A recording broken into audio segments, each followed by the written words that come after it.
Iran ने America के हमलों का बदला लेते हुए अमेरिकी ठिकानों पर मिसाइलें दागी हैं। ऐसा लग रहा है मानो ऐलान जंग हुआ हो।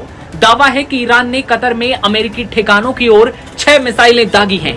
जंगी सायरन बज रहे हैं। सवाल ये नहीं है कि अगला हमला कब होगा, सवाल अब ये है कहां होगा और कितना बड़ा होगा। बड़ी खबर ये भी है कि कतर की राजधानी दोहा में भी धमाकों की आवाज सुनी गई है।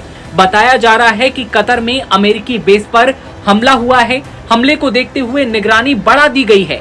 दावा यह भी किया जा रहा है कि कतर में ईरान के खतरनाक हमले के बाद भगदड़ जैसे हालात बने हैं। बता दें कि कतर ही नहीं, मिडिल ईस्ट के कई देशों में मौजूद अमेरिकी ठिकानों पर ईरान ने हमला किया है। कतर, बहरीन, कुवैत और इराक में अमेरिकी सैन्य ठिकानों पर ईरानी मिसाइलें गिरी हैं। इसी बीच बड़ी खबर ये आई है कि ट्रंप ने व्हाइट हाउस में बड़ी बैठक की है।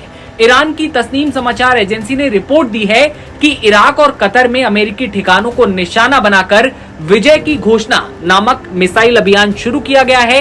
ईरान की सुप्रीम नेशनल सिक्योरिटी काउंसिल की ओर से जारी बयान में कहा गया, जो तुम पर जिस तरह हमला करे तुम भी उस पर उसी तरह हमला करो।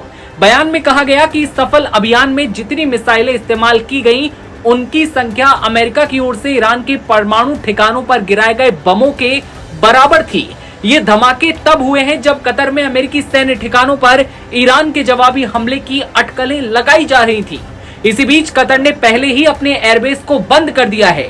अमेरिकी दूतावास ने अपने सभी नागरिकों को आगामी सूचना तक सुरक्षित ठिकानों पर रहने को कहा है। जी हां, AXIOS रिपोर्टर ने एक इजरायली अधिकारी के हवाले से ये दावा किया है कि ईरान ने अमेरिकी एयरबेस पर हमला किया है, 6 मिसाइलें दागी हैं। इस हमले को अमेरिका पर ईरान की जवाबी कार्रवाई के तौर पर देखा जा रहा है। ईरान और अमेरिका के बीच तनाव लगातार बढ़ रहा है, खासकर ईरानी परमाणु ठिकानों पर अमेरिकी हवाई हमलों के बाद। बात करें भारत की, तो भारत ने भी मध्य पूर्व के हालातों को देखते हुए एडवाइजरी जारी की है। एडवाइजरी में कहा गया है कि मौजूदा हालात को देखते हुए कतर में भारतीय समुदाय सतर्क रहे और घर के अंदर रहने का भी आग्रह किया गया है। जानकारी के लिए आपको बता दें कि पहले संकेत दे दिए गए थे कि तेहरान इस तरह के हमले की तैयारी कर रहा है। अमेरिकी अधिकारियों ने कहा था कि ईरान ने अमेरिकी सेना पर संभावित हमले के लिए मिसाइलें, लॉन्चर तैनात कर दिए हैं। अमेरिकी अधिकारियों को अंदेशा था कि 3 परमाणु स्थलों पर अमेरिकी हमले के जवाब में ईरान मिडिल ईस्ट में अमेरिकी सेना पर संभावित हमले के लिए मिसाइल लॉन्चर तैनात कर रहा है। कतर के बाद संयुक्त अरब अमीरात ने भी अपना एयरबेस बंद कर दिया है। ऐसे में ईरान अपने 3 एयरबेस पर हुए अमेरिकी हमले का बदला लेने के मूड में साफ नजर आ रहा है और उसने अमेरिकी बेस पर अलग अलग जगहों पर हमले किए हैं।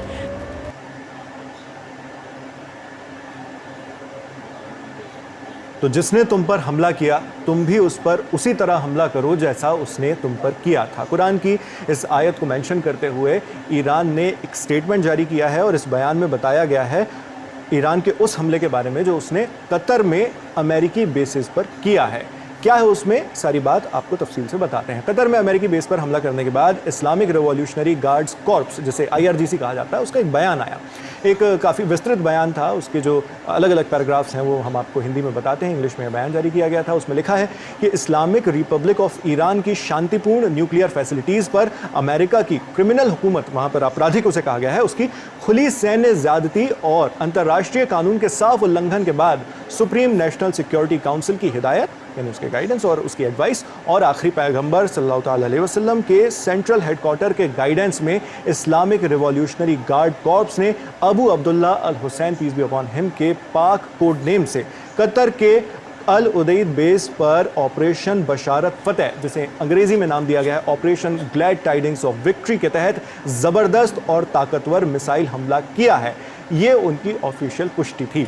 आगे उन्होंने कहा कि ये बेस पश्चिमी एशिया यानी वेस्ट एशिया में अमेरिकी आतंकी फौज का एयरफोर्स हेडक्वार्टर और सबसे बड़ा स्ट्रेटेजिक अड्डा है। ये ईरान का दावा है। मुल्क के बहादुर बेटों की इस निर्णायक कार्रवाई का पैगाम व्हाइट हाउस और उसके साथियों के लिए बिल्कुल साफ है। इस्लामिक रिपब्लिक ऑफ ईरान अपनी सरजमी की अखंडता, हुकूमत और कौमी हिफाजत पर किसी भी हमले को हर हाल में बिना जवाब के नहीं छोड़ेगा। ईरान के शब्द हैं, और यहाँ पर आप जानते हैं व्हाइट हाउस का जिक्र किया गया है, जो अमेरिका की पावर का केंद्र है जहां से राष्ट्रपति का कार्यालय संचालित होता है। अमेरिकी दुश्मन की इस जो ईरान आगे अपने इस बयान में कहता है उसमें कहा है अमेरिकी दुश्मन की ज्यादती से सबके सामने ये साफ हो गया है कि ज़ायोनिस्ट हुकूमतों की बुरी हरकतें अमेरिकी साजिश का ही हिस्सा हैं। ज़ायोनिस्ट हुकूमत यहां पर यानी इजराइल के बारे में कहा जा रहा है। इसलिए हम याद दिलाते हैं कि इस नेशनल डिफेंस में इलाके में मौजूद अमेरिकी फौज बेस और टारगेट्स उनकी ताकत नहीं बल्कि उनकी कमजोरी और इस वॉर मॉन्गरिंग रजीम यानी युद्ध की सौदागर हुकूमत के लिए कांटे की तरह है।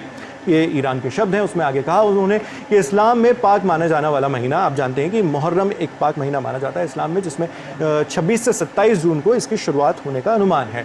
इसके साथ इस्लामिक नए साल की भी शुरुआत होती है। शिया समुदाय में इसका एक अलग महत्व है और ईरान शिया इस्लाम मानने वाला मुल्क है, इसलिए इसे लेकर भी बयान में कुछ बातें कही गई। उसमें कहा गया कि मुहर्रम के महीने की आमद पर, यानी जब मुहर्रम का महीना आने वाला है, जो शहीदों के सरदार हजरत Abu Abdullah al Hussain peace be upon him का महीना है, हम इस्लामिक ईरान के दुश्मनों को फिर से आगाह करते हैं। अब मारधाड़ और जवाबी हमलों का दौर खत्म हो चुका है। मुल्क की ताकतवर आवाम और फौज की मर्जी है कि कोई भी शरारत दोहराई गई तो अमेरिकी फौज की जड़ें इलाके में, यानी जो पूरा वेस्ट एशिया है वहाँ पर और तेज़ी से गिरेंगे और वो पश्चिमी एशिया या मिडिल ईस्ट भी जैसे कहा जाता है वहाँ से शर्मनाक तरीके से भागेंगे। अमेरिका के लिए कह रहा है ईरान, और इस्लामी उम्मत और दुनिया की आज़ादी पसंद कौमों का वो ख्वाब पूरा होगा जिसमें ज़ायोनिस्ट कैंसर का खात्मा हो। ज़ायोनिस्ट को यहाँ पर ईरान कैंसर कह रहा है। आप जानते हैं कि दोनों के बीच में अलग लेवल पर डिस्प्यूट चलता है, कॉन्फ्लिक्ट चलता है। ईरान की सुप्रीम नेशनल सिक्योरिटी काउंसिल के सचिवालय, उसका जो सेक्रेटेरिएट है, उसने भी इस पर एक बयान जारी किया है जिसमें उसने कहा कि अमेरिकी ज़्यादती के जवाब में ईरान की मिसाइल कार्रवाई की गई है।